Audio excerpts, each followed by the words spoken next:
Biology class 11 के लिए जो हम चैप्टर बेटा पढ़ने जा रहे हैं वो है इस टाइम हमारा chapter number 2 biological classification.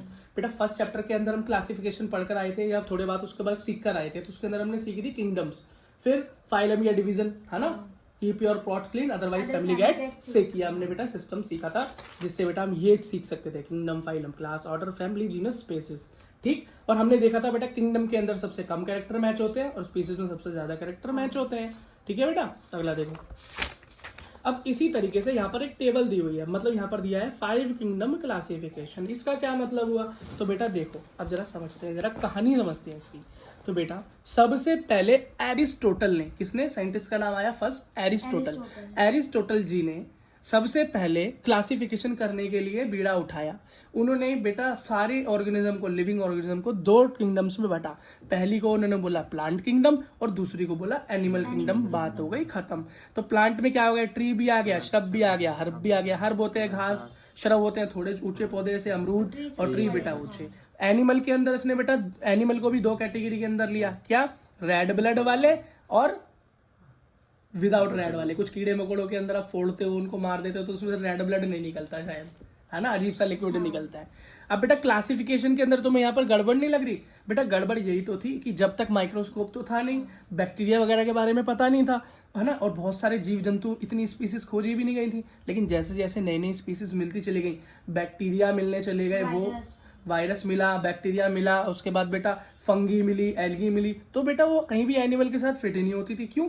Bacteria तो ऐसा है जो अपना खाना खुद भी बना लेता है और मौका पड़े तो दूसरे से खा लेता है, बीमारी भी फैला देता है और फायदा भी कर देता है। अब एनिमल के साथ तो वो फिट हो ही नहीं रहा, अब प्लांट के साथ भी ऐसा ही केस था, जो भी सब मिले इसी के अंदर फिट हो जाए। तो बेटा क्या हो गया, बहुत घिचपिच हो गई। क्या हो गई, बहुत बेटा पहचानना मुश्किल हो गया। क्या हो गया, पहचानना मुश्किल, क्योंकि जैसे जैसे एक्सप्लोरेशन करते गए, एरिया बढ़ता गया, स्पीसीज बढ़ती चली गई। तो हमें ये जो 2 किंगडम क्लासिफिकेशन जो थी, जो 2 किंगडम क्लासिफिकेशन कह सकते हो, हाँ में बांटनी पड़ी, पर हाँ, उसके बाद बेटा एक दूसरे साइंटिस्ट भी थे जिन्होंने इसका ट्राई मारा एरिस्टोटल के बाद, वही अपने कैरोलस लिनियस, जिन्होंने बायनोमियल नोमेनक्लेचर दिया था पिछले चैप्टर में।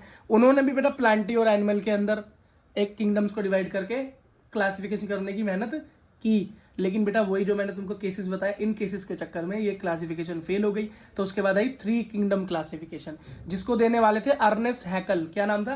अर्नेस्ट हैकल उनका नाम था साइंटिस्ट का। उन्होंने 3 किंगडम क्लासिफिकेशन दी।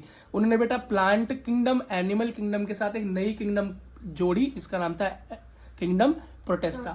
प्रोटिस्टा कैसे थे बेटा, ये भी मल्टी सेल्यूलर, प्लांट भी मल्टी सेल्यूलर, एनिमल भी मल्टी सेल्यूलर। लेकिन इसके और एनिमल और प्लांट में ये डिफरेंस था कि ये जो प्रोटिस्टा है बेटा, ये होते तो मल्टी सेल्यूलर है, लेकिन ये कैसे होते हैं, बड़े लूज टिश्यू होते हैं, जैसे फंगस वगैरह अपने बड़े लूज टिश्यू होते हैं। इतने हमारी ऑर्गन सिस्टम नहीं है इनके अंदर, जैसे यहाँ पर टिश्यू बहुत तगड़े हैं, एनिमल के अंदर पूरा ऑर्गन सिस्टम है, लेकिन यहाँ पर इस तरह का सिस्टम नहीं था, लेकिन थे मल्टी सेल्यूलर। लेकिन फिर उसके बाद क्या हुआ भैया, ऐसे जीव भी मिलने लगे जो सिंगल सेल्यूलर थे। अमीबा मिल गया, है ना, पैरामीशियम मिल गया, यूलिना मिल गया, है ना, और बैक्टीरिया फिर से आ गए। अब अगला देखो, तो बेटा एक साइंटिस्ट आया, उनका नाम था कॉपलैंड। क्या नाम था? उन्होंने बेटा कॉम्प्लैंड पी के बड़े हुए थे, इसलिए उनका नाम कॉम्प्लैंड से कॉपलैंड हो गया, ऐसे याद कर लेना बेटा। उन्होंने प्लांट किंगडम, एनिमल किंगडम और प्रोटिस्टा तो थी, इसके साथ एक नई किंगडम जोड़ दी, मोनेरा। और मोनेरा के अंदर उन्होंने उसको लिखा, हाँ, जिसके अंदर क्या थे, सिंगल सेल्स या सिंगल सेल या यूनिसेल ऑर्गेनिजम्स को उन्होंने मोनेरा के अंदर फिट कर दिया। और बेटा इन्होंने एक डिवीजन और लिया, यूकैरियोट और प्रोकैरियोट का। हम पहले ही पढ़ के आ चुके हैं 9th क्लास में कि यूकैरियोट क्या होता है, प्रोकैरियोट क्या होता है। तो बेटा यूकैरियोट क्या होता है, सच्ची सेल, ट्रू सेल। यू का मतलब होता है ट्रू, यू का मतलब होता है ट्रू, और कैरियोट का मतलब होता है सेल, ट्रू सेल वाले। मतलब हम जो है मल्टी सेल्यूलर ऑर्गेनिज्म होते हैं वो ट्रू सेल वाले होते हैं, और प्रो वाले क्या होते हैं, पुराने होते हैं। तो पुराने और ये हम में नए वालों में अंतर क्या है भाई, हमारा जो न्यूक्लियस होता है ना, वेल प्रोटेक्टेड होता है। हाँ, न्यूक्लियस वॉल से कवर्ड होता है। हमारा जो डीएनए, आरएनए इंफॉर्मेशन है वो न्यूक्लियस के अंदर है, सेल के अंदर, वो प्रोटेक्टेड है। लेकिन बात करें प्रोकैरियोट्स की, वहां पर न्यूक्लियस के ऊपर कोई वॉल नहीं है, कोई भी झिल्ली नहीं है, कोई भी प्रोटेक्टिव कवर वहां पर न्यूक्लियस पे नहीं है। न्यूक्लियस कैसे है, अनसेफ। क्या है, अनसेफ। यही दोनों के बीच में क्या है, वो 2-3 दिन सर्वाइव कर पाते हैं। बिल्कुल ठीक है। तो बेटा यही चीज हमारे किसने की, मतलब कॉपलैंड जी तो कर नहीं पाए मोनेरा वाले में यूकैरियोट प्रोकैरियोट वाला काम, तो ये किया RH विटेकर ने, क्या आर.एच. विटेकर, जिन्होंने दी 5 किंगडम क्लासिफिकेशन। जेडी बेटा 5 किंगडम क्लासिफिकेशन, इन्होंने आर.एच. विटेकर ने जो 5 किंगडम क्लासिफिकेशन दी उसमें था पहला मोनेरा, जो protista, fungi, Plantae, animal. Same है बेटा ये कोपलैंड वाली से, कोपलैंड वाली से कोई अलग तो नहीं है, लेकिन बस इन्होंने बेटा मोनेरा को और प्रोटिस्टा को यूकैरियोट और प्रोकैरियोट के बेसिस पे बांट दिया। ये बहुत अच्छी उपलब्धि थी उनकी, क्या थी, बहुत बड़ी उपलब्धि थी। और बेटा उसके बाद 6 किंगडम क्लासिफिकेशन जिसने दी थी उसका नाम था कार्ल वोज। क्या नाम था?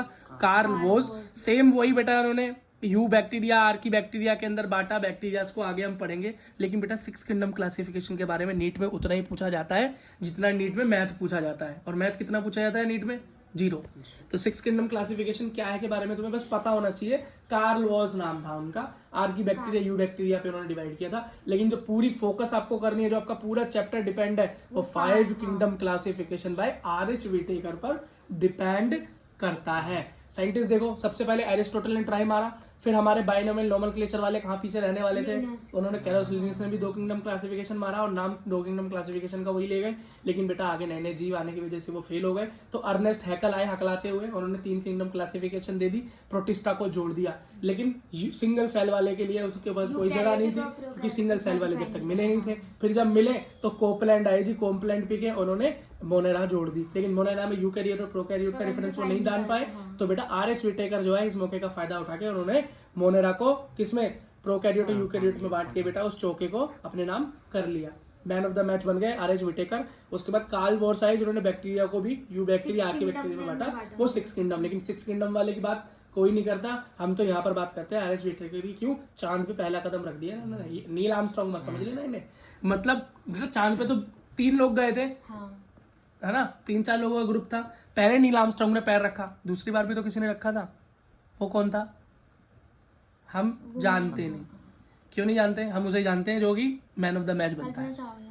कल्पना चावला चांद पे नहीं गई थी बेटा, आर.एच. विटेकर, वो सिर्फ स्पेस में गई थी, है ना। अगला देखो, तो बेटा प्रॉब्लम विद क्लासिफिकेशन मैंने तुमको बता दिया कि ये प्रॉब्लम थी कि सेल वॉल वाले, विदाउट सेल वॉल वाले, मल्टी सेलुलर, यूनिसेलुलर, सबको बेटा प्लांट के अंदर डाल दिया। और एनिमल के अंदर भी सिंगल सेल हो चाहे मल्टी सेल हो, है ना, होमोजीनस हो चाहे हेट्रोजीनस हो, है ना, उनको सब, या यूकैरियोट या प्रोकैरियोट, सबको एनिमल में डाल दिया। जो एनिमल की तरह दिखाई दिया, है ना, जो पेड़ की तरह दिखाई दिया उसे पेड़ में डाल दिया। तो बेटा ये अरेंजमेंट कभी जमा ही नहीं, भीड़ भड़ाका बहुत हो गया। पहचानोगे कैसे? पहचानना क्या हो गया? मुश्किल हो गया। स्कूल में देखते हो, स्कूल में बच्चे कम होते हैं तो बेटा एक ही क्लास होती है। स्कूल में बच्चे ज्यादा होते हैं तो एक क्लास में घुसेड़ देते हैं ना, क्लास को डिवाइड कर देते हैं, क्लास को डिवाइड करके सेक्शन बना देते हैं, है ना। और क्यों नहीं एक साथ क्यों नहीं पढ़ा सकते हो सबको? क्योंकि हर एक बच्चे की इन्फॉर्मेशन, या क्योंकि बेटा बहुत ज्यादा बच्चे हो जाएंगे तो उनको अरेंज करना मुश्किल होगा, उनको क्वालिटी एजुकेशन देना मुश्किल हो जाएगा, इसलिए उनको बेटा सेक्शंस में डिवाइड कर देते हैं। वेरी गुड, बहुत बढ़िया, ठीक है। अच्छा भाई, अब बाद में यहाँ पर बेटा कुछ एग्जाम्पल जो हमें देने पड़ते हैं, जैसे कि फंगी और प्लांट्स को एक साथ रख दिया। अब ये बोलोगे फंगी क्या है, मैंने अभी आपको बताया था, पर ये दोनों डिफरेंट है। दोनों डिफरेंट क्यों एक दूसरे से? क्यों? क्योंकि बेटा फंगी तो हेटेरोट्रॉप है, अपना खाना नहीं बना सकती, लेकिन प्लांट तो ऑटोट्रॉप है, फिर भी बेटा ग्रुप में एक साथ रखा हुआ है। नाइंसाफी है ना। तो ये दोनों एक कैटेगरी के हैं कभी भी? एक बनाकर खा रहा है, एक चुरा कर खा रहा है, या लेकर खा रहा है, मांग के खा रहा है ना। तो बेटा यही दिक्कत हुई। और बेटा क्या था, फंगी और प्लांट को भी एक साथ रख दिया। किसको? फंगी को और प्लांट को। मैंने तुम्हें बताया था प्लांट की जो सेल वॉल होती है वो सेल्यूलोज की बनी होती है। सेल्यूलोज क्या होता है? बहुत स्ट्रॉन्ग सब्सटेंस होता है। लेकिन फंगी की होती तो सेल वॉल है, लेकिन वो चिटिन की बनी होती है, जो कि उससे लेस हार्ड होता है। फिर भी इन दोनों को एक साथ रख दिया, तो क्या थी? ये गलती थी। और इस गलती को याद रखना बेटा, एनसीईआरटी में लिखना पड़ता है। और कई बार बेटा नीट में इस तरह से क्वेश्चन बनाते हैं, असर्शन और रीजन में, क्या कि क्यों बेटा क्लासिफिकेशन फेल हुई 5 किंगडम क्लासिफिकेशन से पहले, क्या गलतियां थी। तो वो लिखेंगे फंगी और प्लांटी को एक साथ रखा ये, और उसका बेटा रीजन क्या डाल सकते हैं, fungi and plants both have cell wall of cellulose in common. तो तुम उसको गलत कर दोगे, तुम्हें पता है एक में चीटिंग। हाँ, तो इस तरीके से बेटा क्वेश्चन बनता है। और क्वेश्चन नीट का क्वेश्चन एनसीईआरटी से बाहर नहीं आता। आप लिख लो, शर्त लगा लो, कमेंट में डाल देना कोई क्वेश्चन अगर बाहर आ जाए तो हम भी तो देखें। नीट से बाहर, नीट में बेटा एनसीईआरटी से बाहर कौन सा क्वेश्चन आता है। और नीट छोड़ो, नीट से पहले आपको बेटा सीबीएसई का एग्जाम फेस करना है, बोर्ड एग्जाम। एक भी बोर्ड एग्जाम तो नहीं, होम एग्जाम फेस करना है 11वीं वालों को। एक सवाल भी बाहर से नहीं आ सकता एनसीईआरटी से। बेटा मैं चैलेंज दे रहा हूँ बहुत टाइम से, लेकिन कोई बेटा चैलेंज को पास नहीं कर पाया। ठीक है। तो बेटा इन सब की प्रॉब्लम का सॉल्यूशन था 5 kingdom classification by R H. Whittaker. R H. Whittaker ने बेटा क्या क्या चीजें ली थी, तो बेटा उन्होंने इन चीजों को मेन रखा। सबसे पहले वो सेल का टाइप देखते थे, क्या प्रोकैरियोट है कि यूकैरियोट है, तो सिर्फ मोनेरा ही प्रोकैरियोट है और बाकी सब यूकैरियोट है। इसे याद करने का आसान तरीका, पहली चीज अभी सेल वॉल किसमें है या नहीं, तो तुमको पहले पहली पढ़ के आ चुके हो 9th में कि प्लांट के अंदर ही सेल वॉल होती है, एनिमल के अंदर सेल वॉल नहीं होती। क्यों बेटा, हमारे पास तो स्केलेटन सिस्टम है ना हमको सपोर्ट करने के लिए, लेकिन उस प्लांट के पास तो कोई स्केलेटन सिस्टम नहीं है, तो उसके पास सेल वॉल होनी जरूरी है ताकि वो स्ट्रेट खड़ा रहे, ठीक है। और बेटा सेल वॉल जिसके अंदर होती है वो किस किस चीजों की बनी होती है, प्लांट की तो सेल्यूलोज की बनी होती है, इसलिए तो स्ट्रांग होती है, उसे पचा पाना भी मुश्किल होता है। हाँ, इसलिए तो बेटा हमारी जो आंत है, छोटी आंत बड़ी आंत दोनों मिलकर इसको पचा पाती हैं। और जो बेटा जानवर होते हैं ना घास खाने वाले, उनकी आंतें लंबी होती हैं, हाँ, इसलिए वो पचा पाती हैं, लेकिन शेर नहीं पचा सकता क्योंकि वो छोटी होती है, मांस पचाने के लिए बनी है, ठीक है। अब फंगी की बेटा चिटिन की होती है, मैंने बताया सबसे पहले स्ट्रॉन्ग की, इसमें तो एब्सेंट ही है, इसमें स्ट्रॉन्ग, इसमें थोड़ी सी वीक। प्रोटिस्टा में प्रेजेंट होती है, अब वो कैसी कैसी होती है हम आगे पढ़ेंगे। और यहाँ पर बात करें सेल वॉल मोनेरा के अंदर, तो हाँ भाई नॉन सेल्यूलोजिक होती तो है, और लेकिन सेल्यूलोज की नहीं बनी होती। किसकी बनी होती है, पॉलीसैकेराइड या अमीनो एसिड या प्रोटीन बोल सकते हो शॉर्टकट में, प्रोटीन की बनी होती है। अगला न्यूक्लियर मेम्ब्रेन, तुम्हें पता है भैया मोनेरा के अंदर तो होगी नहीं, क्यों, वो प्रोकैरियोट है, और प्रोकैरियोट का मतलब ये है कि जिसके अंदर न्यूक्लियस की मेम्ब्रेन ना हो, बाकी सब में होती है, क्योंकि ये सारे यूकैरियोट ही तो है। समझ में आ गया। अगला देखो बॉडी ऑर्गेनाइजेशन कैसा है, मतलब सेल्यूलर है या मल्टी सेल्यूलर है, तो बेटा तुम्हें तो खुद ही पता है एनिमल तो मल्टी सेल्यूलर है, टिश्यू ऑर्गन होते हैं इसके अंदर। प्लांट भी कैसा है, टिश्यू ऑर्गन वाला है, मल्टी सेल्यूलर है। फंगी भी मल्टी सेल्यूलर, लेकिन उसके टिश्यू लूज है, क्या है, लूज है, आराम से हटा सकते हो। लेकिन प्रोटिस्टा के अंदर क्या है, सिंगल सेल, और मोनेरा तो सिंगल सेल, बैक्टीरिया तो है ही single cell. Mode of nutrition मतलब खाना कैसे खाते हैं, एनिमल की बात करो तो हेट्रोट्रॉफी की तो है, दूसरों से लेकर खाते हैं, और होलोजोइक हमारा न्यूट्रिशन है, या सैप्रोफाइटिक हो सकता है कुछ एनिमल्स के अंदर। सैप्रोफाइटिक मतलब सड़े गले से खाते हो। प्लांट की बात करें तो ऑटोट्रॉप होते हैं, अपना खाना खुद बनाते हैं, फोटोसिंथेटिक मतलब फोटोसिंथेसिस करके। और फंगी की बात करें तो भैया फंगी हेट्रोट्रॉप ही होती है, या तो सैप्रोफाइट होगी या पैरासाइट होगी। सैप्रोफाइट का मतलब होता है किसी मरे सड़े गले मरे के ऊपर से खाना लेना, और पैरासाइट का क्या मतलब होता है बेटा, जो किसी जिंदा होस्ट के ऊपर जाए और धीरे धीरे उससे खाना खींचता रहे और उसका नुकसान पहुंचाता रहे। जैसे तुम्हारे सर में जू है ना, जैसे कि बेल, किसी पेड़ के ऊपर बेल है ना। अगला देखो प्रोटिस्टा ऑटोट्रॉप होते हैं और हेट्रोट्रॉप भी हो सकते हैं, ठीक है। और बेटा सेम मोनेरा के साथ है, ऑटोट्रॉप भी हो सकते हैं और हेट्रोट्रॉप भी हो सकते हैं। ऑटोट्रॉप होंगे तो फोटोसिंथेसिस कर रहे होंगे, उनके अंदर क्लोरोफिल मिल जाएगा, और हेट्रोट्रॉप होंगे हाँ तो डिपेंडेंट होंगे। और मोनेरा तो बैक्टीरिया का तो तुम्हें पता ही है, हेट्रोट्रॉप होगा तो कैसा होगा, सैप्रोफाइट या पैरासाइट ही होगा, या तो किसी मरे सड़े गले पे लगा होगा, या किसी के अंदर जाकर उसको नुकसान पहुंचाकर उससे खाना ले रहा होगा। लेकिन प्रोटिस्टा ऐसा नहीं करता, प्रोटिस्टा ना तो सैप्रोफाइट होगा और ना ही पैरासाइट होगा, बाकी सब ऐसा कुछ ना कुछ होंगे। बेटा पूरी टेबल बता दी आपको, ठीक है बेटा।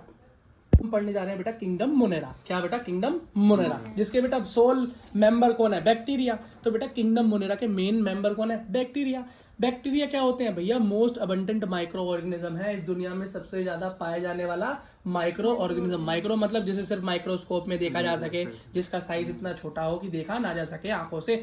मोस्ट एक्सटेंसिव मेटाबॉलिज्म, मतलब भैया मेटाबॉलिज्म में भी बड़ा डिफरेंस है, कोई तो हेट्रोट्रॉप है और कोई ऑटोट्रॉप है।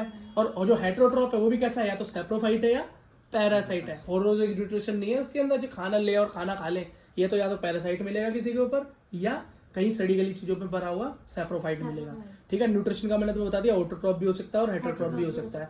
ऑटोट्रॉप होते हैं थोड़े, लेकिन हेट्रोट्रॉप होते हैं ज्यादा, मेजोरिटी है। हाँ, अब शेप कैसी होगी भैया, कोमा जैसी शेप हो तो विब्रो बोल देना, कोकस जैसी शेप हो तो स्पेरिकल शेप हो तो कोकस। एक बार बुक में ही दिखा देता हूँ ये देखो, गोल शेप हो तो कोकस, ठीक है। रॉड शेप हो तो बेसिली, स्पाइरल जैसी शेप हो तो स्पाइरिलना, और बेटा विब्रो मतलब कोमा शेप हो तो विब्रियो बोल देते हैं। जैसे तुमने एक बेटा नाम सुना होगा स्ट्रेप्टोकोकस निमोनिया का बैक्टीरिया, तो उसके अंदर कोकी क्या है, इसकी शेप है। अगला तुमने सुना होगा लैक्टोबैसिलस एसिटी, जो बेटा दही में मिलता है, तो लैक्टोबैसिलस, तो बैसिलस मतलब उसकी शेप है।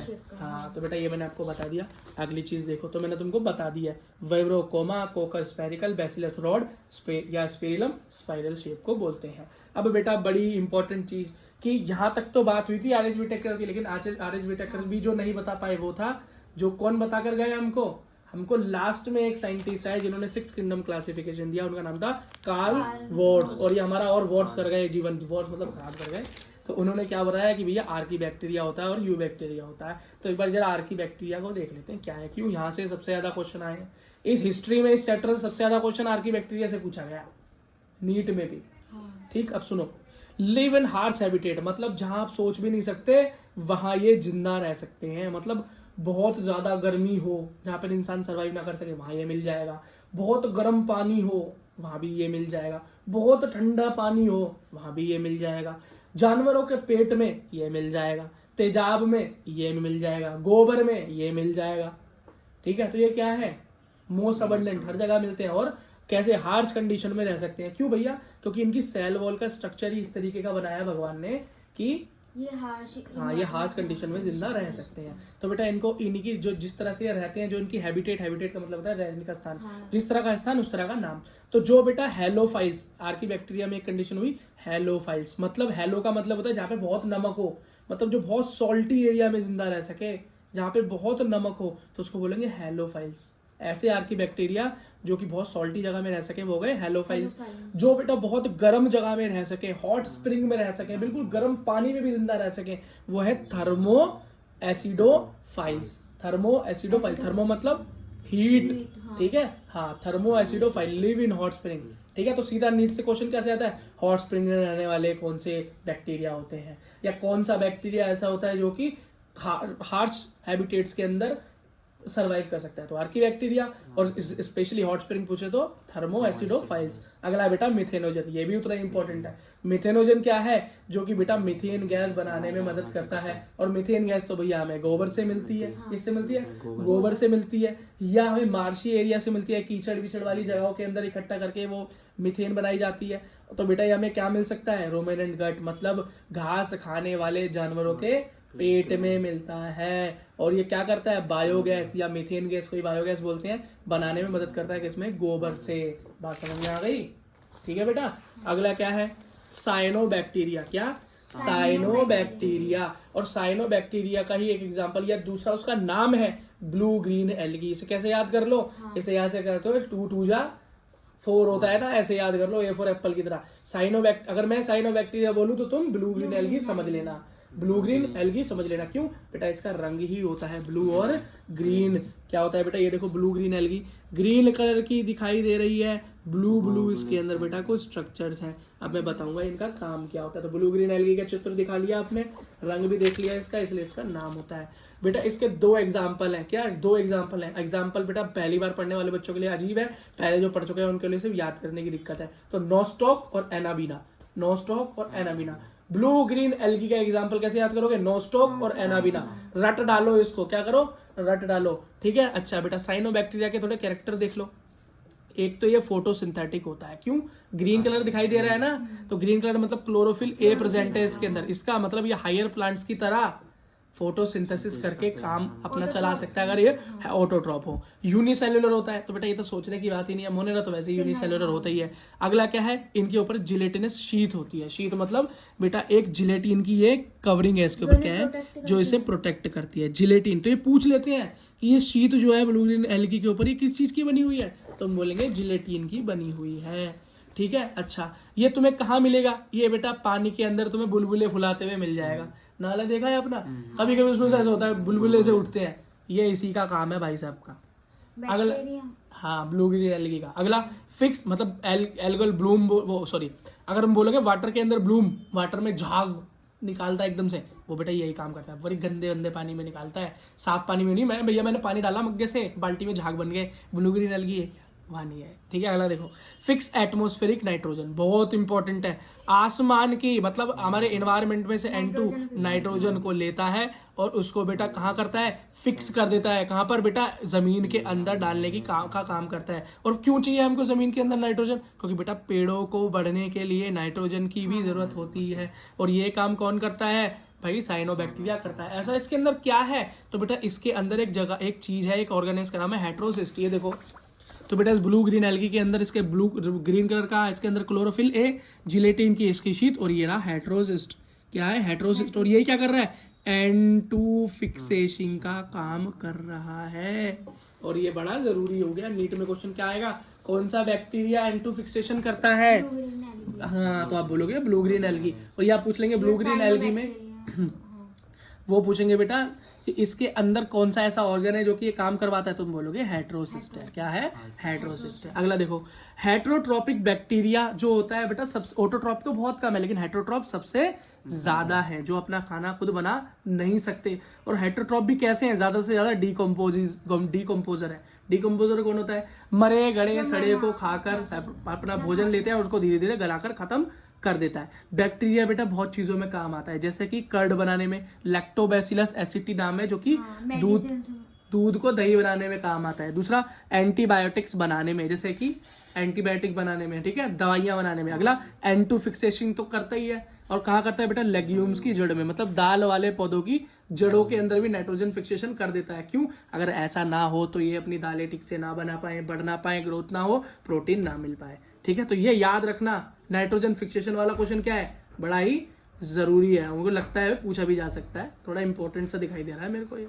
अगला देखो, सम कॉमन बैक्टीरियल डिसीज, बेटा कुछ ऐसी बीमारियां हैं जो कि बैक्टीरिया फैलाते हैं, जैसे कि टिटनेस है, ठीक है, जैसे टाइफाइड है, जैसे कोलेरा है, सिट्रस कैंकर। ये बड़ा इंपॉर्टेंट है। क्यों, क्योंकि बेटा बच्चों को कोलेरा, टाइफाइड, टिटनेस ये सब तो दिखाई देता है, नॉर्मल सुनते हैं, लेकिन प्लांट की बीमारी हम सुनते हैं कभी नहीं सुनते ना। तो प्लांट के अंदर भी एक बीमारी होती है, उसको सिट्रस कैंकर बोलते हैं। प्लांट के अंदर होती है सिट्रस कैंकर, याद कर लेना, पूछ सकता है बैक्टीरिया कौन सी बीमारी फैलाता है प्लांट्स में, सिट्रस कैंकर। बेटा वैसे आगे हम 12th क्लास में बहुत कुछ पढ़ने वाले हैं, पर 11th क्लास के लिए इतना ही है।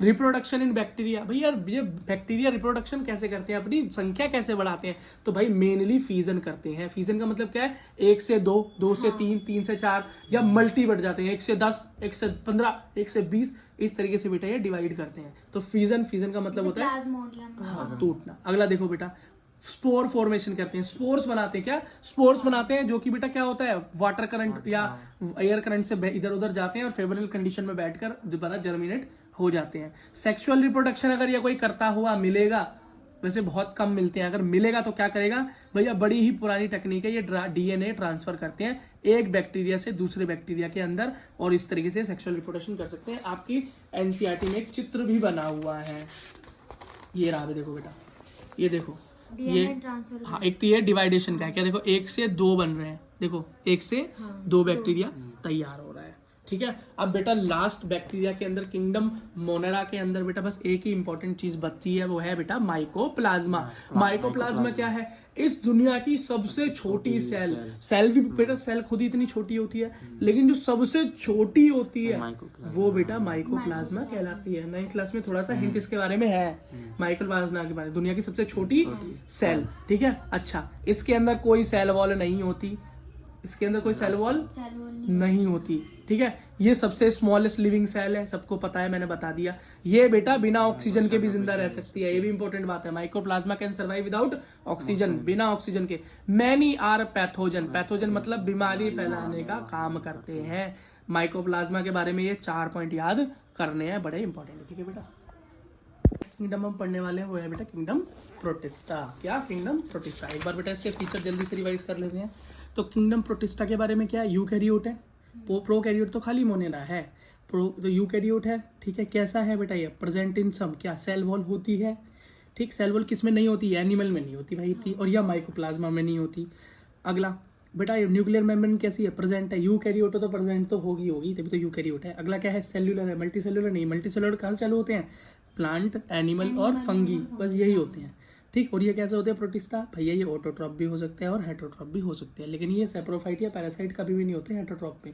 ऑटोट्रॉप होंगे तो फोटोसिंथेटिक हो सकते हैं। बेटा चलो इनके बारे में अब पढ़ लेते हैं फटाफट।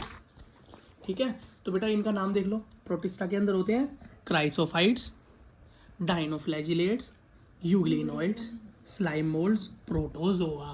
क्या, प्रोटोजोआ। आओ बेटा जरा नोट्स की तरफ को रुक करते हैं।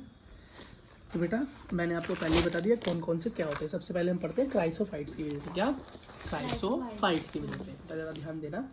क्राइसोफाइट्स, जैसे मैंने तुमको, जब मैं तुमको पढ़ा रहा था, ब्लू ग्रीन एल्गी, साइनोबैक्टीरिया को क्या बोलते हैं, ब्लू ग्रीन एल्गी बोलते हैं। साइनोबैक्टीरिया बोलूँ तो ब्लू ग्रीन एल्गी। तो बेटा अगर मैं क्राइसोफाइट्स बोलूँ तो आप डाई एटम समझ लेना। क्या, डाई एटम्स। क्या नाम है? क्राइसोफाइट्स बोलूं तो तुम क्या समझोगे? डाई एटम्स, ठीक है। और गोल्ड एल्गी भी बेटा इसका एक एग्जांपल है। गोल्ड एल्गी, जैसे ब्लू ग्रीन थी, यहाँ पर गोल्डन एल्गी होती है।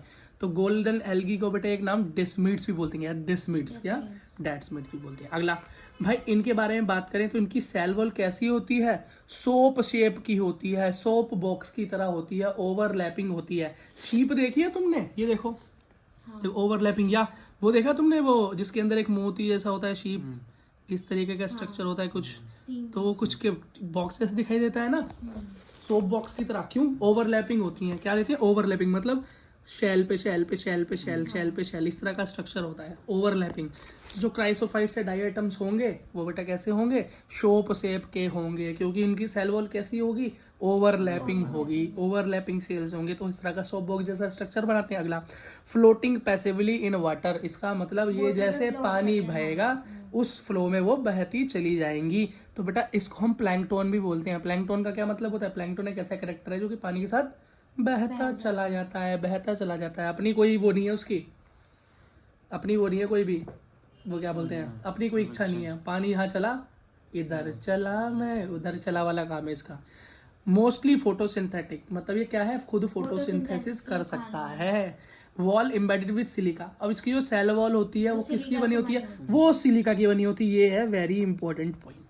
पूछ लेते हैं कि बताओ डाई एटम्स की वॉल किससे बनी होती है? सिलिका से बनी होती है। या डाई एटम्स, क्राइसोफाइट्स का मेन एग्जांपल डाई एटम्स, ठीक। अगला, डाई एटम्स एक ही है ना, नेम ही अलग है। नहीं बेटा, एग्जाम्पल है उसका। अगला देखो, डाई एटोमस अर्थ जो बनाते हैं वो ये सिलिका ही बना। अब तुम बोलोगे डाई एटोमस अर्थ का क्या मतलब है? बेटा धीरे धीरे ये मर मर के या धीरे धीरे पानी हमारी वॉल में, मतलब ओशन के डीप, मतलब ओशन के कहाँ पे, सरफेस पे इकट्ठे होते रहते हैं, इकट्ठे होते रहते हैं, मरते रहते हैं, गिरते रहते हैं। तो वहां पर एक परत बना देते हैं। 9वीं क्लास में बताया था इसके बारे में। एक परत बना देते हैं। क्या बना देते हैं? परत बना देते हैं। तो भाई मैंने बोला कि नाम क्या है? Die atom. डाई एटम यहाँ पर जाके इकट्ठे होते चले गए, इकट्ठे होते चले गए, बहुत सारी शेल पिघलकर सिलिका की इकट्ठी हो गई। तो उसको बोल, कैसी अर्थ बन गई? एक नई जमीन बन गई। कैसी जमीन बन गई? डाई एटोमिस अर्थ बन गई। क्या? डाई एटोमिक अर्थ बन गई। समझ गए? अगला, सेल वॉल डिपॉजिट हो के, समझ गए ना? अगला, इसका यूज क्या है भाई? इसको बाहर निकाल कर पॉलिश बनाने में यूज होता है इसका। फिल्टरेशन के अंदर ऑयल और सिरप को फिल्टर करने में भी बेटा इसका यूज कर लेते हैं। अगला, डाई एटम्स के बारे में सबसे इंपॉर्टेंट बात, ये चीफ प्रोड्यूसर है ऑफ ये ओशन के अंदर। ये चीफ प्रोड्यूसर का क्या मतलब होता है बेटा? चीफ प्रोड्यूसर का मतलब होता है, तो बेटा डाई एटम्स को चीफ प्रोड्यूसर इसलिए कहते हैं क्योंकि ये क्या है? ये फोटोसिंथेसिस करते हैं। क्या करते हैं? फोटोसिंथेसिस करते हैं। फोटोसिंथेसिस करते हैं, इसका मतलब प्रोड्यूसर है। प्रोड्यूसर कौन होता है? जो अपना खाना खुद बना सकता है। तो बेटा चीफ प्रोड्यूसर मतलब ओशन के अंदर सबसे ज्यादा भोजन बनाने वाले, एनर्जी बनाने वाले कौन है? डाई एटम्स है। तो नीट में क्या क्वेश्चन होता है? चीफ प्रोड्यूसर ऑफ ओशन कौन है? तो वहां पर क्या होगा? एक ऑप्शन होगा डाई एटम, ठीक है बेटा। अगला है डाइनो फ्लैजिलेट्स। डाइनो मतलब दो, फ्लैजिला मतलब फ्लैजिला और प्लेट्स। ये फ्लैजिला क्या होता है भाई? फ्लैजिला एक ऐसा स्ट्रक्चर है, ये देखो बेटा बी। तो ये फ्लैजिला एक इस तरह का स्ट्रक्चर होता है जो कि इनको मूवमेंट में मदद करता है। क्या करता है? मूवमेंट में। और इसमें कितने फ्लैजिला है? 2। एक देखो ऊपर और ये देखो ये नीचे, ट्रांसवर्स और एक लॉन्गिट्यूडिनल। 2 फ्लैजिला दिखाई दे रहे हैं ना? ये दोनों फ्लैजिला क्या करते हैं बेटा? इसको पानी में मूव कराने में मदद करते हैं। इसका मतलब ये पानी के करंट के ऊपर नहीं है, इधर चला उधर चला वाला सीन नहीं है इसका। इसका तो है मैं जहाँ चाहूँ वहीं को चलूँ, ठीक है। तो मोस्टली क्या है? मेराइन भैया पानी के अंदर, ऊपर वाले भी क्या था? मेराइन वाटर के अंदर रहते हैं। फोटोसिंथेटिक है, ये भी क्या है? फोटोसिंथेटिक है। कलर कैसा है इनका? येलो, ग्रीन, ब्लू, रेड, इस तरह के दिखाई देते हैं। क्यों बेटा? इसके अंदर क्या है? पिगमेंट है। पिगमेंट क्या होता है? किसी भी चीज को कलर देने वाला। हमारे बालों के अंदर ब्लैक पिगमेंट होता है। हाँ जैसे, हाँ वेरी गुड।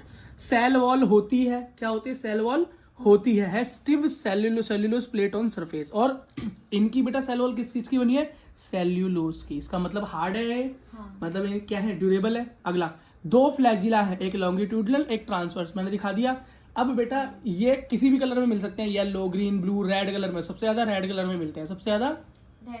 तो जब समुद्र के अंदर बेटा रेड टाइड आती है ना, मतलब लहरें आती हैं जो लाल कलर की दिखाई देती हैं, वो बेटा इन्हीं की वजह से होती हैं। रेड टाइड इन सी बेटा किसकी वजह से होता है? डाइनो फ्लैजिलेट्स की वजह से होता है। ये रेड कलर देती हैं टाइड्स को, इतनी सारी हो जाती हैं कि रेड दिखाई देती है। पानी की लहरें क्या दिखाई देती हैं?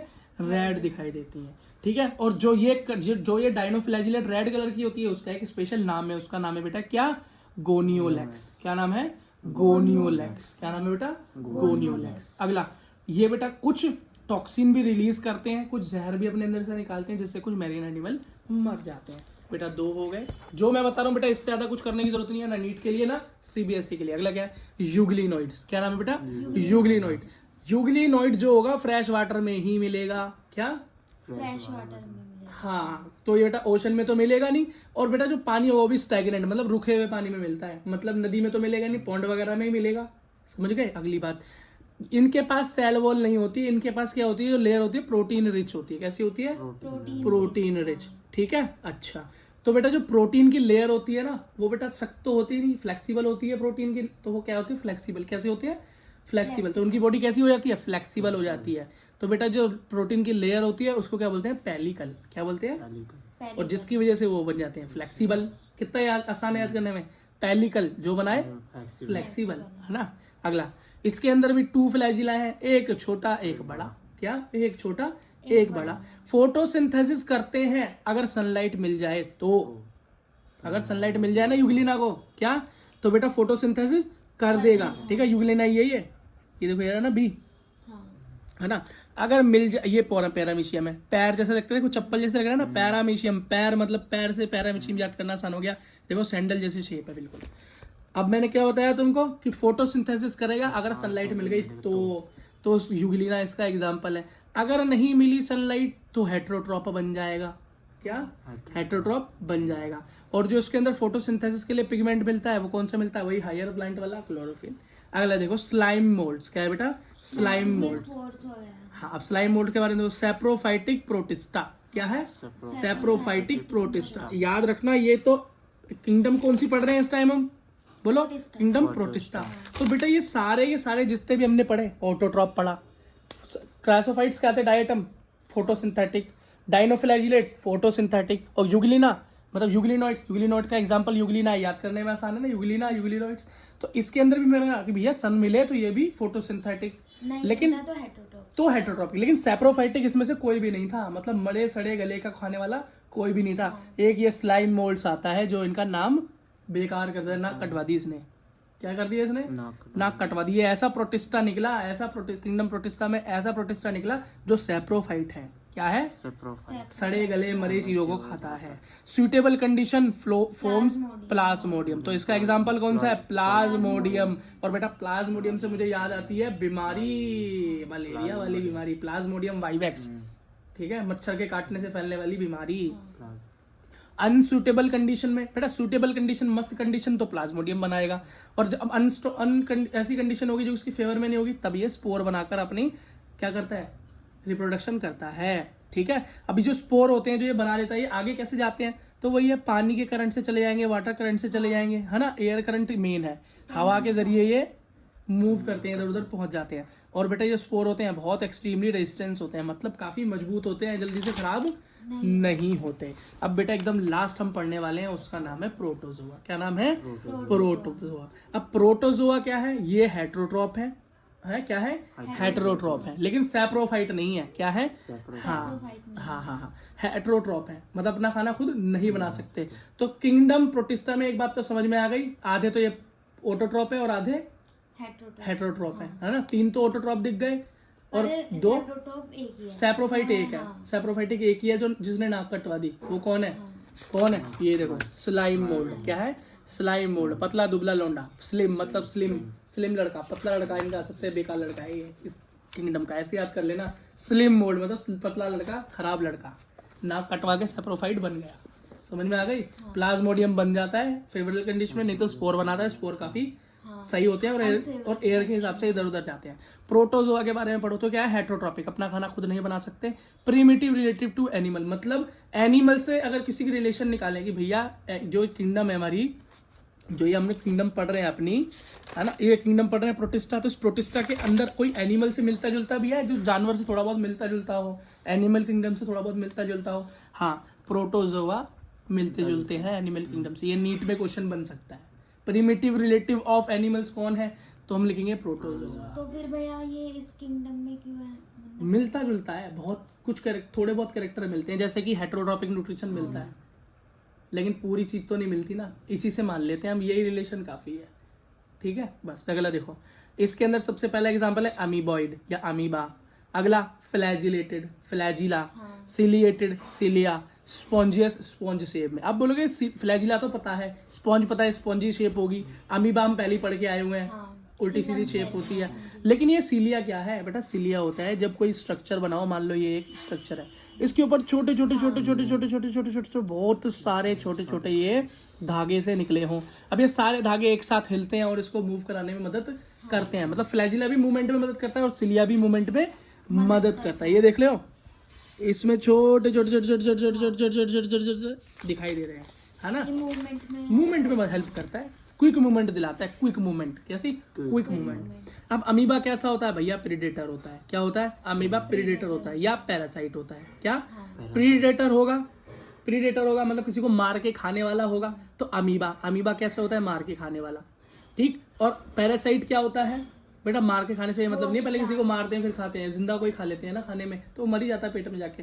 अब पैरासाइट क्या होता है? जो किसी के ऊपर रहे, होस्ट पे, होस्ट से कुछ कुछ सामान खाता रहे, उसको नुकसान पहुंचाता रहे, तो उसको क्या बोलते हैं? उसको बोलते हैं एंटामोइबा। क्या? एंटामोइबा या एंटा अमीबा, एंटामोइबा। ठीक है। अब इनकी शेल कैसी होती है? सिलिका की शेल होती है। सिलिका की शेल एक चीज की और होती है, डाइएटम्स की भी होती है। याद हो गया तो देखा। अगला देखो, फ्लैजिला। फ्लैजिला के मतलब इसके अंदर फ्लैजिला होता है ना? तो फ्लैजिला का जो एग्जांपल है वो है ट्राइपेनोसोमा। क्या नाम है?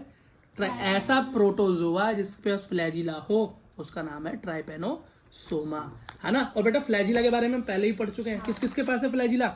डाइनो फ्लैजिलेट के पास 2 है, और अगले बाद यूग्लिना के पास भी 2 है। यहाँ पर एक ट्रांसवर्स और लॉन्गिट्यूडनल, यहाँ पर एक छोटा और एक बड़ा। हाँ, वेरी गुड। ठीक है, अगला देखो, ये जो एक बीमारी भी पैदा करता है ये ट्राइपेनोसोमा, स्लीपिंग सिकनेस। किसी में घुस जाए, नींद बहुत आती है उसे। कुंभकर्ण को हो गया था ये, बहुत नींद आती। तुम्हें तो नहीं आती? ठीक है, डॉक्टर बनना है तो ये बाहर निकालना पड़ेगा, यही वाला कीड़ा है। कोई बहुत सोता हो तो क्या बोलिए भाई तेरे अंदर प्रोटोजोआ घुस गया क्या? फ्लैजिलेटेड वाला ट्राइपेनोसोमा। अगला देखो, सिलिएटेड, जिसमें सिलिया हो, बहुत एक्टिवली मूव करेगा, जल्दी जल्दी भागेगा, सिलिया होगी तो। ठीक है, हाँ। तो ये पैरामीशियम जो है ना, पैरामीशियम, उसमें यही एग्जांपल है। देख रहे हो ना, छोटे छोटे सिलिया है इसमें। ये कैसे भागता होगा? जल्दी जल्दी भागता होगा, जैसे तुम काम से भागते हो ना, ऐसे ही भागता होगा ये। पढ़ाई से भी भागता हो ऐसे ही, देखो ऐसे भागता होगा। अगला क्या है? स्पोरोन्जिया। क्या? स्पोरोन्जिया। इसका ये भी प्लाज्मोडियम का एग्जांपल है। क्या है इसका नाम? जो स्पोर बनाए, वही प्लाज्मोडियम। अनफेवरेबल कंडीशन में कौन था? स्लिम मोल्ड, पतला लड़का। क्या हो गया? ठीक है बेटा, इसके साथ हमारी किंगडम खत्म होती है, प्रोटिस्टा। अगली किंगडम जो हम पढ़ने वाले हैं वो है किंगडम फंगी। क्या है बेटा? Kingdom fungi. फंगी के कैरेक्टर हम बेटा पहले देख कर आ चुके हैं। क्या देख कर आ चुके हैं? कि किंगडम फंगी से ही हमारे मल्टी सेल्यूलर ऑर्गेनिज्म का तैयार होना चालू हो जाता है। लेकिन ये क्या होते हैं? इसके टिश्यू कैसे होते हैं? बहुत लूज होते हैं। कोई पर्टिकुलर शेप तो नहीं होती, पर होते हैं मल्टी सेल्यूलर है। यूकैरियोट तो मैं बताया, प्रोकैरियोट सिर्फ मोरेना है, बाकी सारे यूकैरियोट। तो ये भी यूकैरियोट हुआ। यूकैरियोट हुआ तो उसके न्यूक्लियस पे क्या होगी? मेम्ब्रेन होगी, प्रोटेक्शन होगी। ठीक है, इसके अंदर भी सेल वॉल होगी। सिर्फ एब्सेंट किसमें है? सिर्फ एनिमल के अंदर एब्सेंट होती है या माइकोप्लाज्मा में एब्सेंट होती है। ठीक है, अगली चीज बेटा, किसी और की बनी होती है शायद। हाँ बेटा, इसके अंदर जो सेल वॉल बनी होती है वो चिटिन की बनी होती है। क्योंकि फंगी के बाद है ही ना प्लांट तो है सेल्यूलोज सबसे टफ, उससे थोड़ा हल्का चिटिन, उससे थोड़ा हल्का कौन सा होता है? प्रोटीन, है ना? पेलिकल अभी पढ़ के आया था ना, अगर कि फ्लेक्सिबल, पेलिकल से क्या बना? फ्लेक्सिबल, याद किया था ना अभी। और भैया एनिमल के अंदर तो कुछ होता ही नहीं, हमको पता ही है। और ये कैसे होते हैं? ये भैया हेटेरोट्रॉपी होते हैं, ये अपना खाना खुद नहीं बना सकते। और इनके ऊपर एक बात याद रखना, ये हेटेरोट्रॉप भी कैसे होंगे? सैप्रोफाइटिक या पैरासाइटिक होंगे, सीधे वाले नहीं है, खतरनाक वाले।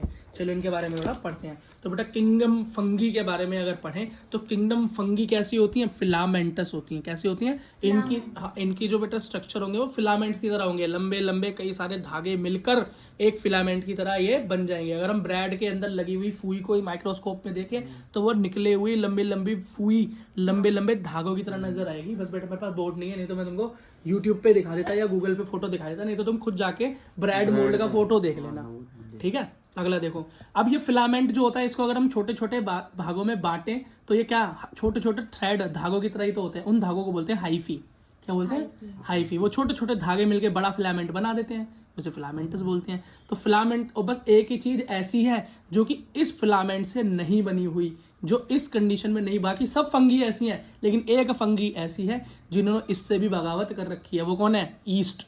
कौन, ईस्ट। ईस्ट क्या बोलता है, मैं तुम्हारी तरह नहीं हूं, मैं क्या हूं, अलग हूं, लेकिन फिर भी वो क्या है, एक फंगी है। ईस्ट क्या है, एक फंगस है, लेकिन कैसा है, इनसे अलग है। ईस्ट हमारे बहुत सारे काम भी आता है, आगे देखेंगे, ठीक है। और बेटा बहुत सारे जब हाइफी आपस में मिलते हैं तो फिलामेंट बनता है, और बेटा बहुत सारे हाइफी अगर एक साथ हों तो उसको हम माइसीलियम भी कह देते हैं। क्या, माइसीलियम। नेटवर्क, जो इनका बहुत नेटवर्क बन जाए, जाल बन जाए ना बहुत सारे हाइफी का, तो उसको माइसीलियम कहते हैं, और माइसीलियम से फिलामेंट बन जाते हैं। अगला देखो भैया, माइसीलियम भी दो तरह का होता है बेटा। थोड़ा इसमें यार ब्लू पेन से ब्लू ब्लू हो गया, थोड़ा और नीचे करके दिखाओ, बच्चों को थोड़ी दिक्कत ना हो बेटा, थोड़ा फोकस करके पढ़ना है यहाँ पे, है ना। ब्लू हो गया ना पेज, ब्लू रंग से ही मैप हो गया। तो जो माइसीलियम है ना, इस माइसीलियम के स्ट्रक्चर दो तरह के होते हैं। पहला, एक तो उसके अंदर कोई सेपरेशन नहीं होगा, न्यूक्लियस ऐसे ही पड़े हुए हैं इधर उधर, कोई सेपरेशन नहीं। और दूसरा क्या है, दूसरे के अंदर बेटा सेपरेशन और न्यूक्लियस भी अलग अलग है। जिसमें बेटा सेपरेशन नहीं होता है उसको बोलते हैं सीनोसाइटिक या एसेप्टेट। क्या, एसेप्टेट। एसेप्टेट का मतलब जिसमें सेपरेशन नहीं हो। और सेप्टेट, अगला क्या होगा, सेप्टेट, इसका मतलब सेपरेशन है, या ब्रांच्ड बोल देते हैं, अलग अलग ब्रांच बनी हुई है, सेप्टेट या ब्रांच्ड। और दूसरा क्या है, एसेप्टेट या सीनोसाइटिक। कोई भी एक चीज याद कर लेना, कोई दिक्कत नहीं है, ठीक है। सेप्टेट और एसेप्टेट याद कर लोगे तभी भी काम चल जाएगा। बेटा कुछ टर्म याद कर लो, जैसे प्लाज्मोगैमी। प्लाज्मोगैमी का मतलब क्या होता है, जब बेटा दो सेल आपस में मिल जाएं, क्या, दो सेल आपस में मिल जाए, उनका प्रोटोप्लास्ट मतलब जो उनके अंदर द्रव होता है, कोशिका द्रव, वो आपस में मिल जाए, क्या, मिल जाए। कैरियोगैमी, क्या, कैरियो का मतलब क्या होता है, कैरियो का मतलब होता है न्यूक्लियस, गैमी का मतलब मिल जाना, फ्यूजन, क्या, फ्यूजन, हाँ फ्यूजन, मिल जाना, फ्यूजन मतलब अलग होना, फ्यूजन मतलब जुड़ जाना, फ्यूजन मतलब जुड़ जाना, क्या, दो न्यूक्लियाई आपस में मिल जाए। डाइकैरियोन, तो दो, डाइकैरियोन का मतलब होता है एक ऐसी सेल जिसके अंदर दो दो न्यूक्लियस हो, जिसके अंदर दो दो न्यूक्लियस हो। डाइकैरियोफेस, बेटा डाइकैरियोफेस का क्या मतलब होता है, डाइकैरियोन जब किसी सेल में दिखाई दे, जब किसी सेल में ऐसी कंडीशन दिखाई दे इसमें दो न्यूक्लियस दिखाई दे रहे हो, तो इसी तरह की कंडीशन को हम डाइकैरियोफेस कह देते हैं। क्या, हाँ।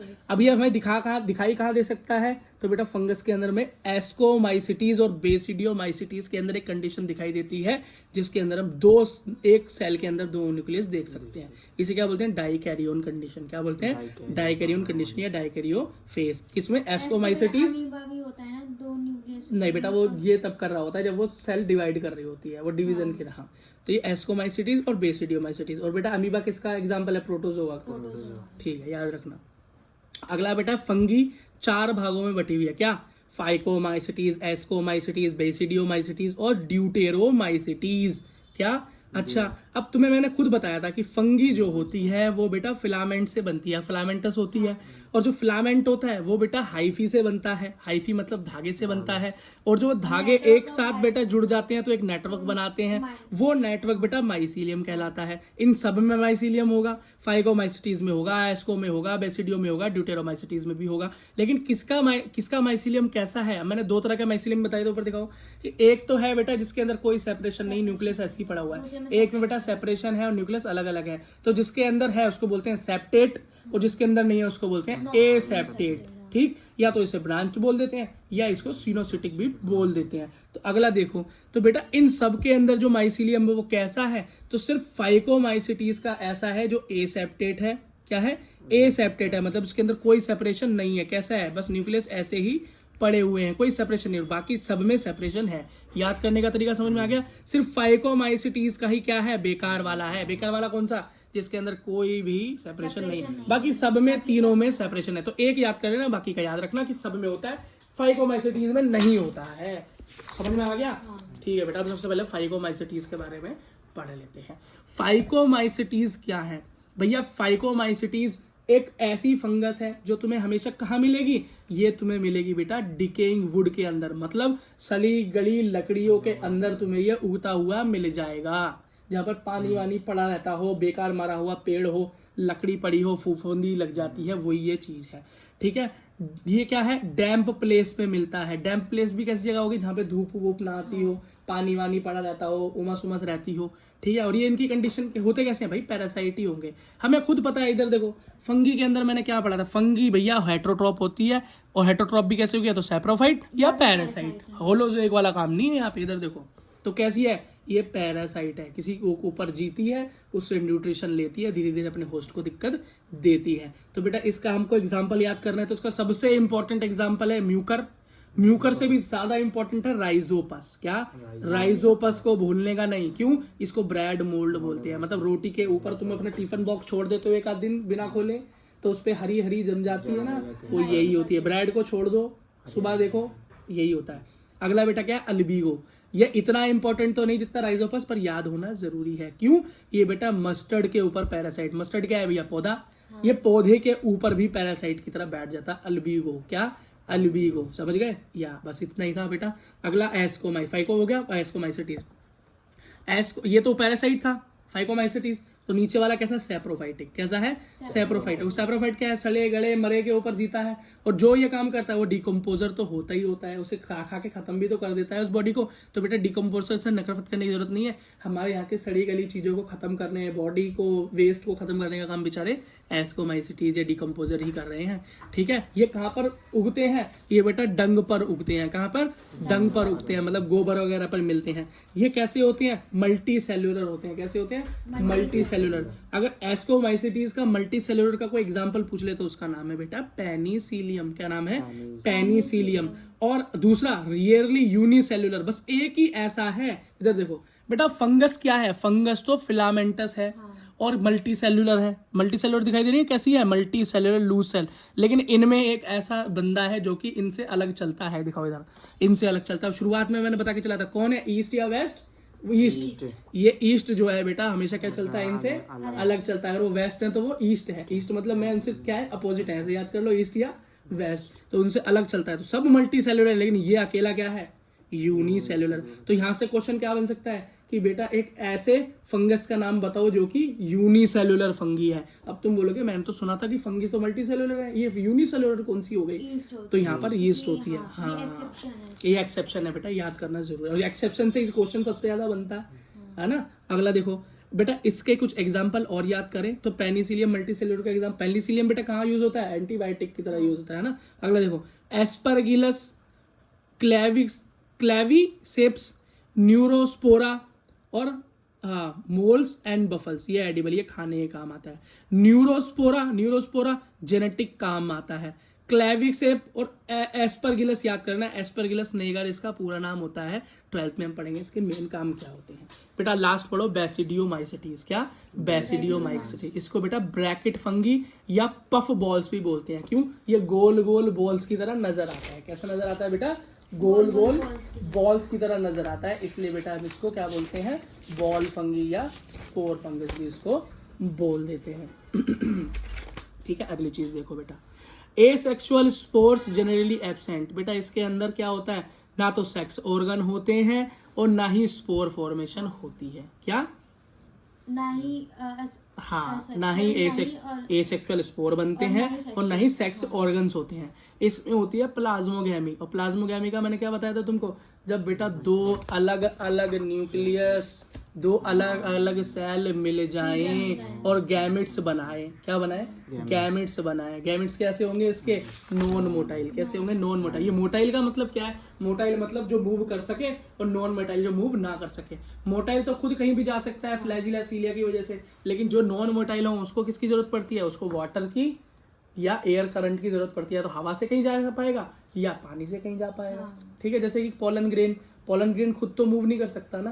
पोलन ग्रेन किससे मूव करता है, 10th क्लास में हमने पढ़ा था, पोलन ग्रेन 9th में। या तो बेटा वो हवा से जा सकता है, या बेटा कोई मधुमक्खी या भंवरा वगैरह उस पेड़ पे बैठता है उसके पैरों में लग के। हाँ, तो बेटा इसका बेसिडियोमाइसिटीज, जिसको हम ब्रैकेट फंगस या पफ बॉल्स बोलते हैं, बॉल की तरह दिखाई देगा। ऊपर से कैसे दिखाई देगा, बॉल की तरह, छाते की तरह दिखाई देगा। तो बेटा छाते के नाम से तो एक ही चीज याद आती है हमें, अगेरिकस। क्या, अगेरिकस। और अगेरिकस ही कौन है, मशरूम, जिसे हम बड़े प्यार से खाते हैं। ये देखो ये रहा अगेरिकस याद करना आसान है, छतरी जैसी शेप वाले होते हैं बेसिडियोमाइसिटीज, वो हो गया अगेरिकस। अगला है भैया उस्टीलैगो स्मट और पक्सीनिया रस्ट, जो रस्ट लग जाती है, देखा है ना कुछ चीजें गेहूं वगैरह के अंदर रस्ट लग जाता है, वो बिल्कुल बेकार हो जाते हैं, भुरभुरे होकर टूटने लगते हैं, बदबू होने लगती है, तो पक्सीनिया रस्ट लग जाती है उनके अंदर।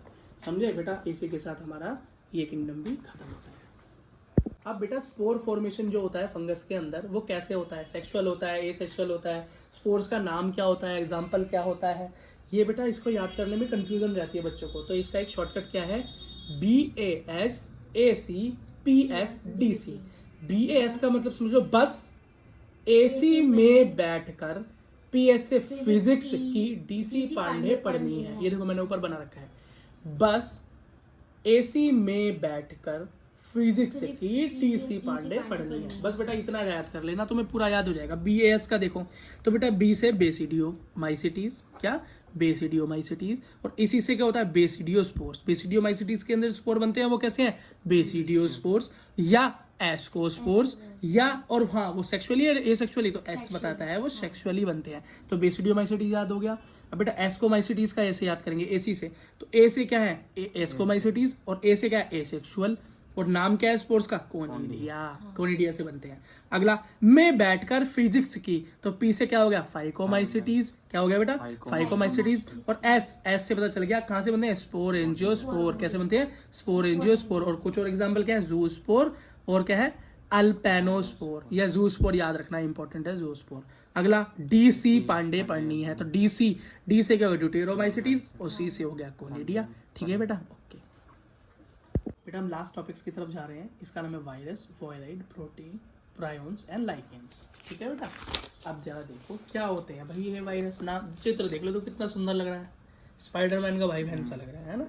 अच्छा कोई बात नहीं, पढ़ लेते हैं इसे, इसका भी स्पाइडरमैन बना देते हैं। तो बेटा वायरस क्या है, इधर दिखाओ बेटा। वायरस एक ऐसा जीव है, पता नहीं जीव है कि निर्जीव है, पता नहीं जिंदा है कि मरा है, क्यों, जब तक किसी होस्ट में नहीं रहता तब तक तो डेड होता है, लेकिन हाँ जैसे ही किसी की बॉडी में एंटर करेगा, जैसे ही होस्ट में एंटर करेगा जिंदा हो जाएगा, सब कुछ काम करना चालू कर देगा, रेप्लिकेट करना चालू कर देगा। रेप्लिकेट मतलब अपने आप की जनसंख्या बढ़ानी चालू कर देगा, और क्या करेगा होस्ट को मारना शुरू कर देगा। किसी ऐसी बीमारी का नाम बताओ जो कि बेटा वायरस से होती हो। एक्वायर्ड इम्यूनो डिफिशियंसी सिंड्रोम पढ़कर आए थे हम 10th क्लास में, रिप्रोडक्शन वाले चैप्टर में। इसका क्या नाम होता है एड्स, क्या होता है HIV AIDS, human immuno virus. इंसान के प्रतिरोध करने की क्षमता को, मतलब बीमारी से लड़ने की शक्ति को ही खत्म कर देता है भाई, वो बड़ा ही खतरनाक चीज है ये। क्या वायरस के बारे में एक चीज समझ लो, नॉन सेलुलर, कोई सेल का स्ट्रक्चर यहाँ पर होता ही नहीं। ये कैसा होता है, आउटसाइड होस्ट तो डेड, इनसाइड होस्ट तो जिंदा, है ना। और ओब्लिगेट पैरासाइट है। ओब्लिगेट मतलब पूरी तरह से पैरासाइट नहीं है, कभी रहता है और नहीं रहता तो बिना पैरासाइट के भी जिंदा रह लेता है, मरता नहीं है, मरा ही रहता है जिंदा होने से पहले। तो वायरस की बेटा दवाई भी लो ना, जैसे जो तुम्हें वायरस होता है ना, कौन सा जुकाम होता है तुम्हें, क्या होता है जुकाम भी एक वायरस से होता है बेटा। इसलिए तो डॉक्टर क्या बोलते हैं कि जुकाम में आपको कोई दवाई लेने की जरूरत नहीं है। क्यों जी, क्योंकि भैया वायरस दवाई से मरता ही नहीं है ना, वायरस दवाई से मरता ही नहीं है। बस बेटा हम क्या कर सकते हैं, उसके खिलाफ अपने शरीर में कुछ इम्यूनिटी बना सकते हैं पहले ही। लेकिन अगर किसी को HIV हो जाए तो ये केस बहुत कम है, शायद ना के बराबर है कि कोई HIV एड्स से बच गया हो। कोई तरीका नहीं है बेटा, एक बार घुस गया तो। देखो अगला, पता नहीं इस वीडियो को जब मैं बना रहा हूँ तो ऐसे कोई इलाज आ गया हो, पर अभी तक तो मुझे पता नहीं। वायरस बेटा, वायरस के बारे में बात बता दी कि इसके अंदर न्यूक्लिक एसिड होता है, मतलब क्या जेनेटिक इन्फॉर्मेशन होती है, क्या RNA या DNA मिल सकता है इसके अंदर। DNA पता नहीं क्या होता है, इस तरह का स्ट्रक्चर होता है जो हमारी इन्फॉर्मेशन, हाँ डीऑक्सी राइबोन्यूक्लिक एसिड, और ये होता है राइबोन्यूक्लिक एसिड। DNA क्या होता है स्टेबल होता है, और RNA क्या होता है नॉन स्टेबल होता है। इसलिए बढ़िया जेनेटिक मटेरियल DNA को माना गया, RNA को नहीं माना गया। क्यों, इसके अंदर ऑक्सीजन नहीं है, डीऑक्सीजनेटेड है। इसमें क्या है राइबोन्यूक्लिक एसिड है विद ऑक्सीजन। ऑक्सीजन बेटा बहुत रिएक्टिव होता है, इसलिए वो इसको अनस्टेबल बनाता है, और यहाँ पर नहीं, तो ये स्टेबल है। हमारे अंदर DNA तो है, पहले क्या होता था हमारे अंदर RNA, तो बेटा हम स्टेबल नहीं थे, खैर हम जब इंसान भी नहीं थे। अगला देखो, अगला इनकी जो प्रोटेक्शन होती है, वो जो कोट होता है वो किस चीज का बना होता है, इनके ऊपर की कवरिंग प्रोटीन की बनी होती है। किसकी, प्रोटीन की कोट बनी होती है। फ्लेक्सिबल, हाँ पता नहीं बेटा, बहुत छोटे होते हैं, भी फ्लेक्सिबिलिटी का करेंगे क्या। अगला देखो, तो बेटा इस कोट को हम कैप्सिड बोलते हैं, क्या बोलते हैं, कैप्सिड बोलते हैं। इसका प्रोटीन के कवर को हम क्या बोलते हैं, कैप्सिड। अब जो कैप्सिड है ये बहुत छोटे छोटे कैप्सोमर से मिलकर बनता है। कैप्सिड किससे मिलकर बनता है, कैप्सोमर से मिलकर बनता है। अगला देखो, ये बेटा ये कैप्सोमर्स में दो तरह से अरेंज होते हैं। पहला helical structure TMV, tobacco mosaic virus. एक ये देखो हेलिकली अरेंज है, ये है स्ट्रक्चर टोबैक मोज़ेक वायरस का, TMV वायरस का स्ट्रक्चर है। दूसरा देखो बेटा पॉलीहेड्रल, क्या, पॉलीहेड्रल बैक्टीरियोफेज। ये बैक्टीरियोफेज क्या है, ऐसा वायरस जो बैक्टीरिया को भी खा जाए, जो बैक्टीरिया को भी इन्फेक्ट कर दे। ये रहा, देख रहे हो कितना बढ़िया फोटो खिंचवा रहा खड़े होकर कैमरा देखते ही। ये कौन है, बैक्टीरियोफेज। कैसा स्ट्रक्चर है इसका बेटा, है पॉलीहेड्रल, देख रहे हो पॉलीहेड्रल स्ट्रक्चर है इसका, वही पूरा मैथ्स वाला। अगला देखो बेटा, ये सबसे पहले कुछ साइंटिस्ट के बेटा नाम पढ़ लेते हैं जिन्होंने सबसे पहले बताया था इसके वायरस के बारे में। जो नाम वायरस दिया उस साइंटिस्ट का नाम है दिमित्री इवानोवस्की। क्या नाम है, दिमित्री इवानोवस्की। अब बेटा याद तो करना पड़ेगा, दिमित्री इवानोवस्की ने सबसे पहले वायरस नाम दिया, ठीक। अगला, इस वायरस की खोज करने के चक्कर में एक साइंटिस्ट को पता चला कि जिस लिक्विड में वायरस था, जिस लिक्विड के कांटेक्ट में आने से दूसरी चीज़ों को बीमारी हो रही थी, तो उसने उस पानी को, उस लिक्विड को क्या बोला, कॉन्टेजियम विवियम फ्लूडियम। इसका मतलब ऐसा फ्लूड जिसके अंदर इन्फेक्शन है, वो भी जिंदा, किसी को भी इन्फेक्ट कर सकता है। वो बोलने वाले साइंटिस्ट कौन थे, MW बेंजेनिक। क्या नाम था, MW बेंजेनिक। तो बेटा हम नीट में क्या पूछते हैं, कॉन्टेजियम विवियम फ्लूडियम बोलने वाले साइंटिस्ट का नाम क्या था।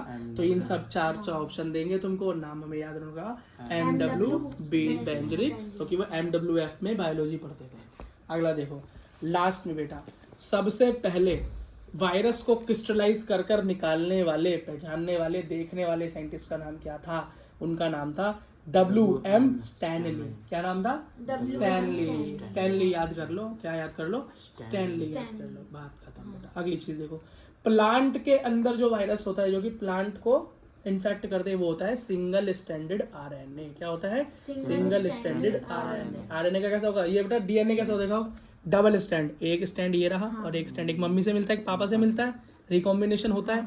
हमने कहाँ सीखा था, मेंडल वाले चैप्टर में। कहाँ सीखा था हमने, अनुवांशिकता के अंदर, हेरिडिटी चैप्टर में 10th क्लास में, कि दो अलग अलग आते हैं, आपस में मिल जाते हैं, रिकॉम्बिनेंट होते हैं कैरेक्टर्स। हाँ, तो प्लांट के अंदर जो बेटा वायरस होता है वो सिंगल स्टैंड RNA होता है।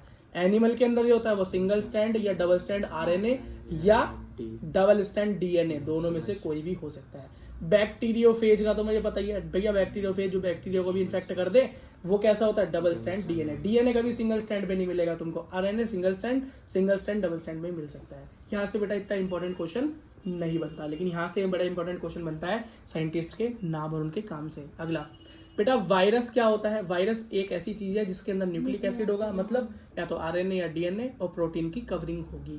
वायरोड कौन होगा, जिसके अंदर खाली न्यूक्लिक एसिड होगा लेकिन प्रोटीन की कवरिंग नहीं होगी, खुला घूमेगा, टेंशन फ्री, खुला। तो वो कौन है, खुला वायरॉइड। अजीब सा नाम भी है ना वायरस के अलावा। अगला क्या है, प्रायोन्स। कौन, प्रायोन्स कौन है, वो भैया अपना न्यूक्लिक एसिड भी बाहर फेंकेगा, खाली कपड़े पहनेगा, प्रोटीन, ओनली प्रोटीन, जिसके पास ओनली कवरिंग हो वो है प्रायोन। P से प्रोटीन, P से प्रायोन, ऐसे याद कर लेना। प्रायोन पे P से कुछ होगा, प्रोटीन, है ना। वायरॉइड में क्या होगा, प्रोटीन नहीं होगा, न्यूक्लिक एसिड होगा। अगला याद करो बेटा, वायरॉइड्स की डिस्कवरी करने वाले साइंटिस्ट का नाम क्या था, T.O. डाइनर। डिनर करते करते वायरॉइड ढूंढा था इन्होंने, मजाक कर रहा हूँ, याद करने का तरीका है। ये क्या करते हैं भैया, पोटैटो के अंदर स्पिंडल ट्यूबर डिसीज कर देते हैं, पोटैटो के अंदर स्पिंडल ट्यूबर डिसीज कर देता है, इस बात को ध्यान रखना तुम। अगला देखो, प्रायोन्स जिसके अंदर खाली प्रोटीन होता है, ठीक है। तो यहाँ पर याद रखना, इसको ढूंढने वाले साइंटिस्ट का नाम था जेकब, CR जेकब। तुम बोलोगे भैया इतना छोटा सा टॉपिक, इतने सारे साइंटिस्ट आ गए। अब यही है, हमने NCERT का एक भी नहीं छोड़ा, क्या, एक भी नहीं छोड़ा, है ना। अच्छा बेटा, अच्छा ये डिसीज करता है, क्या करता है बेटा, ये हाँ, प्रायोन्स भी बेटा कई बीमारियां करने में क्या करते हैं, हाथ बटाते हैं, ठीक है बेटा। बस अब ये बेटा, ये प्रायोन्स क्या करता है, प्रायोन्स बेटा कैटल्स के अंदर बीमारी करता है, किसके अंदर, कैटल्स के अंदर, मतलब वही हमारे कौन से जानवर जो बेटा दूध देते हैं, घास खाते हैं, उन जानवरों के अंदर बीमारी करता है। कौन सी? BSE बीमारी करता है। कौन सी करता है? BSE बीमारी करता है। उसका नाम क्या है? बोविन स्पोंजीफॉर्म एन्सेफेलोपैथी बीमारी उसके अंदर कर देता है। और बेटा ये अगला हम देखें तो बेटा इंसानों के अंदर भी ये बीमारी करता है। उसका नाम है CJD, मतलब CR जेकब डिसीज। जेकब ने अपने नाम पे बीमारी रख दी। ये हमारा काम आसान हो गया। ठीक है बेटा, इसी के साथ वायरस भी खत्म होता है। अब बेटा हमारा लास्ट टॉपिक है लाइकेन। क्या है बेटा? लाइकेन। ये लाइकेन क्या होता है बेटा? लाइकेन के बारे में हम पहले भी 9th क्लास में पढ़ चुके हैं थोड़ा सा। ठीक है, लाइकेन क्या होता है बेटा? एक ऐसी रिलेशनशिप होती है एल्गी और फंगी के बीच में। फंगी और एल्गी की भैया फंजाई बोलो, इन दोनों के बीच में बेटा एक ऐसी रिलेशनशिप होती है जिसके अंदर दोनों एक दूसरे का काम चला देते हैं। हम पहले ही पढ़ के आए हैं भैया, फंगी जो होती है वो तो हेटेरोट्रॉफ होते हैं, खाना तो बना नहीं सकते। लेकिन एल्गी क्या होती है? Algal Bloom, algae. तो बेटा ये तो अपना खाना बना सकते हैं, ऑटोट्रॉफ होते हैं, मैंने पहले ही बताया था ज़्यादातर कंडीशन में। तो ये क्या करता है? ये दोनों आपस में रहते हैं। तो फंगस बेटा इसको शेल्टर देता है। इसको क्या देता है? शेल्टर देता है, रहने के लिए घर देता है।